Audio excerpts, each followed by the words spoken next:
शुरुआत करेंगे बिलासपुर शहर की बड़ी खबर से।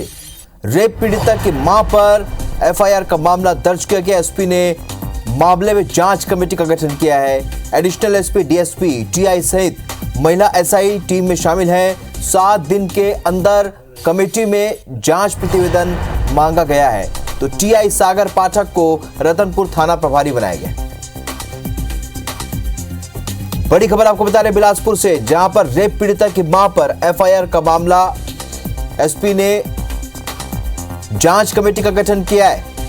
एडिशनल एसपी, डीएसपी, टीआई सहित एसआई इस टीम में शामिल है।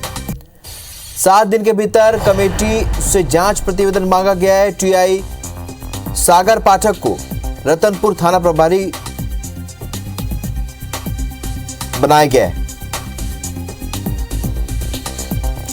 बड़ी खबर आपको बता रहे हैं, यहां पर जांच कमेटी का गठन कर दिया गया है। एडिशनल एसपी, टीआई सहित एसआई इस टीम में शामिल हैं। 7 दिन के भीतर जांच कमेटी से प्रतिवेदन मांगा गया। टीआई सागर पाठक को रतनपुर का थाना प्रभारी नियुक्त कर दिया गया है। तो ये बहुचर्चित ये मामला है बिलासपुर का। रेप पीड़िता के मामले पर अब एक कमेटी का गठन कर दिया गया है। बीते कुछ दिनों से लगातार इस घटना को लेकर हंगामा हो रहा है। कल भी यहां पर रतनपुर में क्षेत्रवासियों ने प्रदर्शन किया था, कलेक्ट्रेट का घेराव किया था।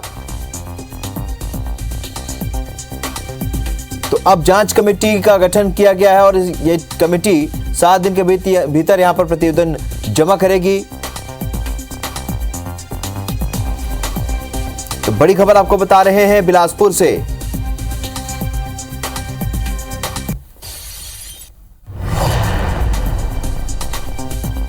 जितेंद्र थवाइत हमारे सहयोगी और ज्यादा जानकारी के साथ इस खबर पर इस वक्त हमारे साथ बिलासपुर से लाइव जुड़े हैं। जितेंद्र, बहुचर्चित ये पूरा मामला है। कल भी हमने देखा कि यहाँ पर जो क्षेत्रवासी हैं उन्होंने कलेक्ट्रेट में घेराव किया, प्रदर्शन किया। अब जांच कमेटी बन चुकी है, ऐसे में किस तरीके से जांच आगे बढ़ेगी?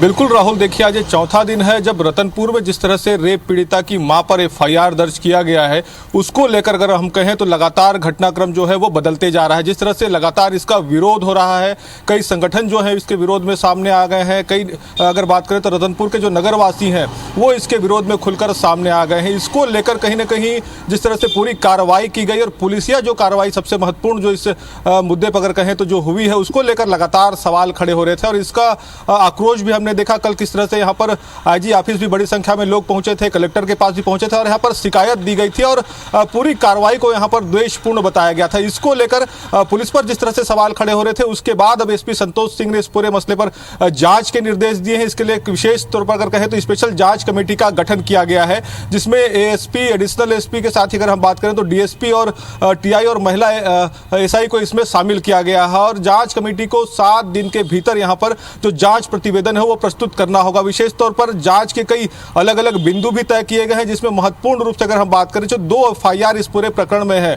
क्योंकि जो रेप पीड़िता है उसका एक एफआईआर है और रेप पीड़िता की मां पर जिस तरह से एफआईआर दर्ज किया गया है पॉक्सो एक्ट के तहत, इन दोनों अगर कहें एफआईआर को जिसमें किस तरह से भूमिका जो है अगर कहें तो अपराधियों की है, आरोपियों की है, इसके साथ ही क्या कुछ तथ्य हैं इन दोनों प्रकरणों में, जिस तरह से ये अपराध यहाँ पर दर्ज किया गया है, एफआईआर दर्ज किया गया है। तो इसको लेकर यहाँ पर जो जांच है कमेटी जांच करेगी। और सबसे महत्वपूर्ण अगर बात कहें तो इसमें जो पुलिस की भूमिका रही है, इसके साथ ही जो दूसरे लोगों की इसमें भूमिका सामने आई है, इसकी भी यहाँ पर जांच कमेटी जांच करेगी। और 7 दिन के भीतर यहाँ पर जो जांच का प्रतिवेदन है वो एसपी को प्रस्तुत करेगी। एसपी ने हालांकि इस पर साफ किया है कि इस पर कोई कोताही नहीं बरती जाएगी। अगर जांच निष्पक्ष तरीके से होगा और जांच में जो भी तथ्य सामने आएंगे उसके लिहाज से पुलिस जो अपना अगला एक्शन है वो यहाँ पर करेगी। क्योंकि हमने देखा है पहले जिस तरह से पुलिस पर यहाँ पर एफआईआर को लेकर सवाल खड़े हो रहे थे, उसके बाद एसपी ने तत्कालिक तौर पर यहाँ पर जो थाना प्रभारी हैं उनको लाइन अटैच कर दिया था। उसी के साथ ही जो नए थाना प्रभारी की जिम्मेदारी सागर पाठक को यहाँ पर टीआई जो है उनको दी गई है।